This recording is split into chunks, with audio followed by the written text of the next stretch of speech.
So.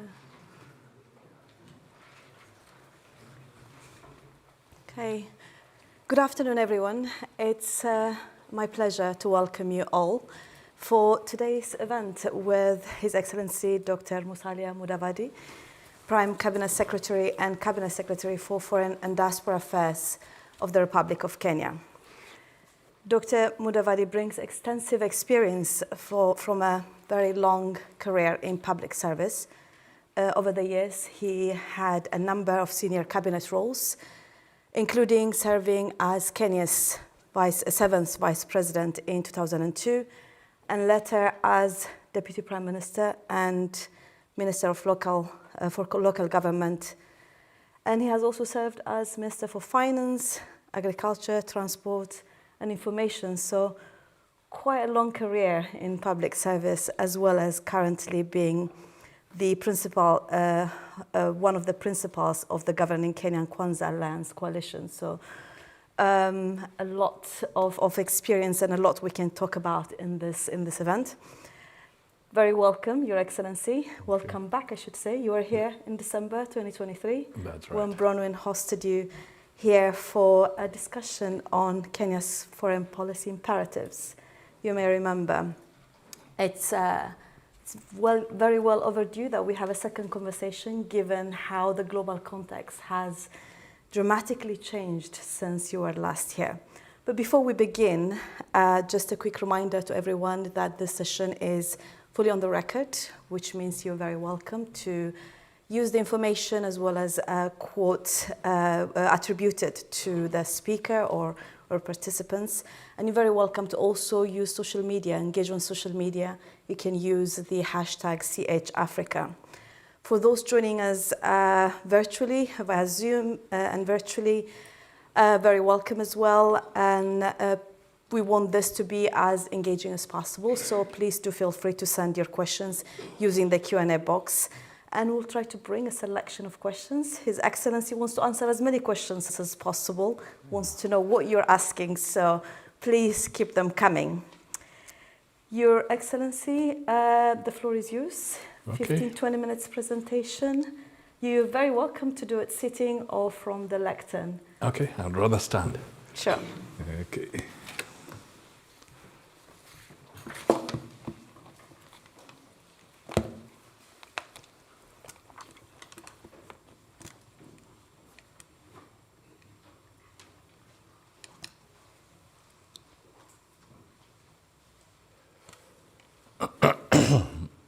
Madam Tigsti Amare, Director of the Africa Program at Chatham House and Chair of today's event. Distinguished guests, ladies and gentlemen, good afternoon. Good afternoon.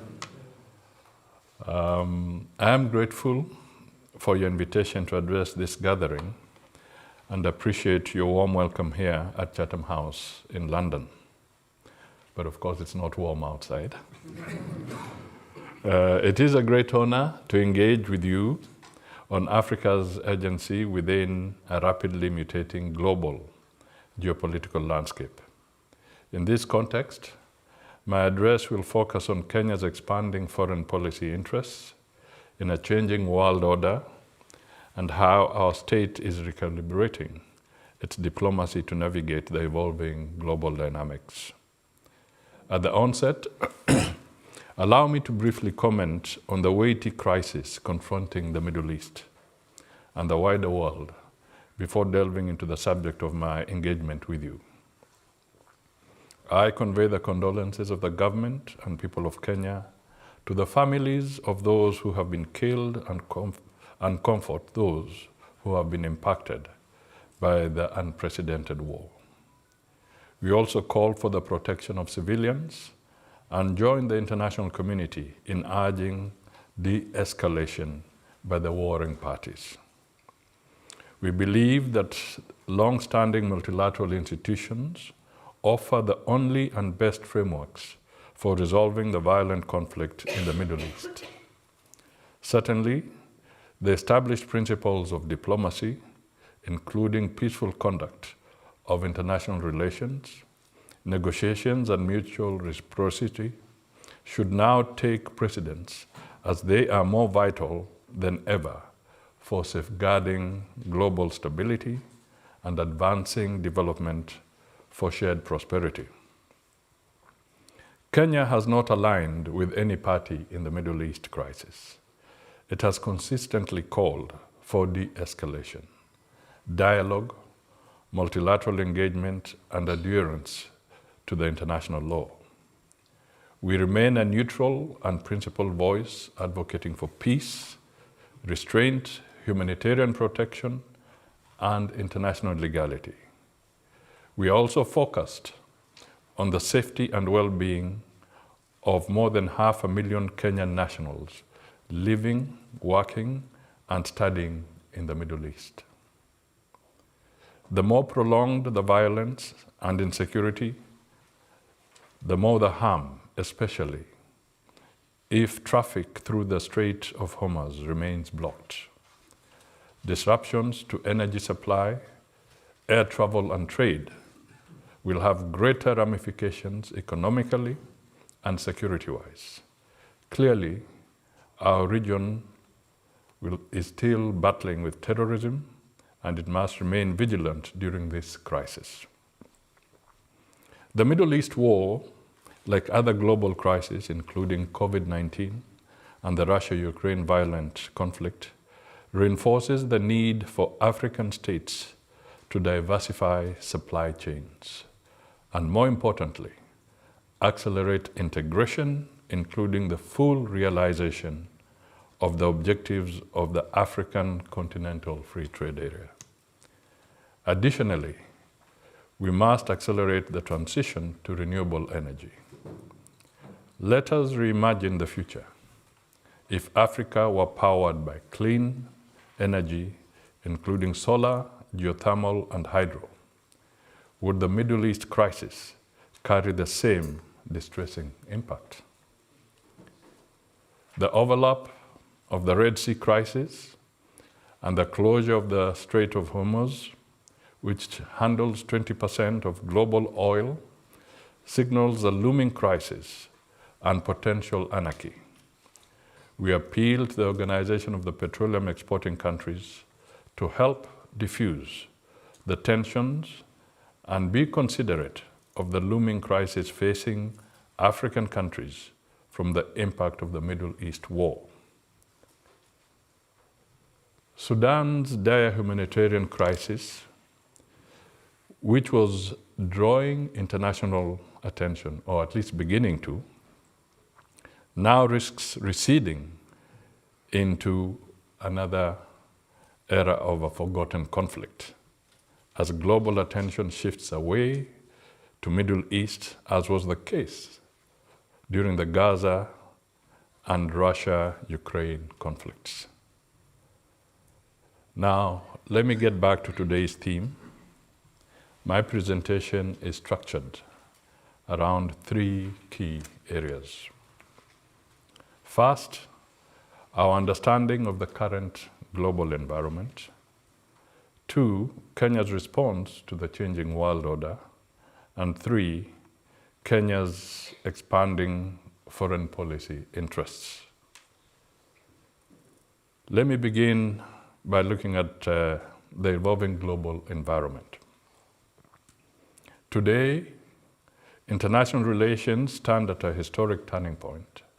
The global balance of power is changing as new alliances emerge. All rivalries resurface, and middle as well as emerging powers continue to assert influence. Apparently, we have entered into a more complex, perilous of diplomacy, such as peaceful coexistence, negotiations, sovereign equality, and mutual reciprocity. In the process, the foundational values of international relations, including human rights, inclusive, rule-based global order, and shared prosperity are waning. The implications of these global changes are most felt in the global south, particularly in Africa. The net effect is disrupted economic growth, escalating conflicts, a new scramble for critical minerals, and resurgence of Cold War-style geopolitics. Furthermore, democratic governance is increasingly coming under strain, marked by a troubling rise in unconstitutional changes of government.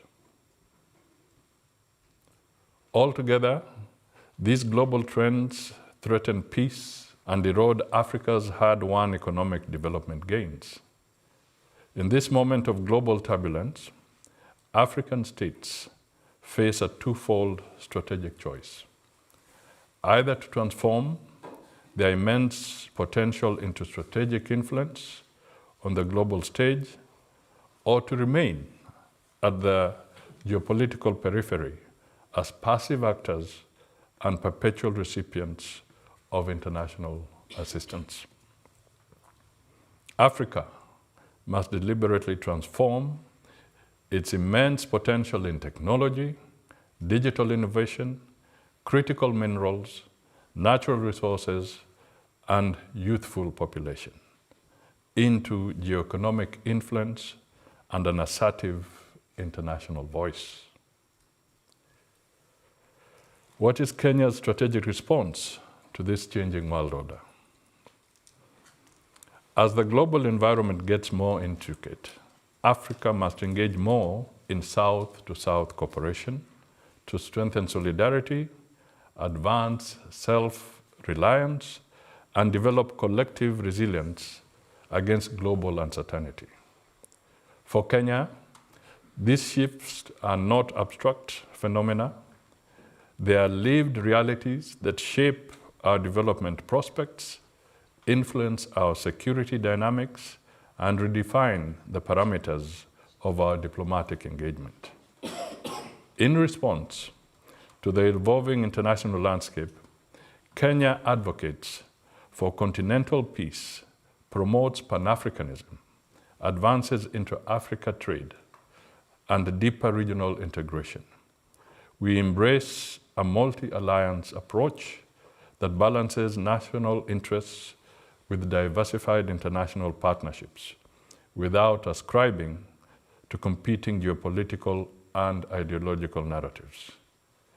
Kenya is simply looking for opportunities and diversifying relations in a pragmatic manner, clearly guided by our national interests. Our aim is not to take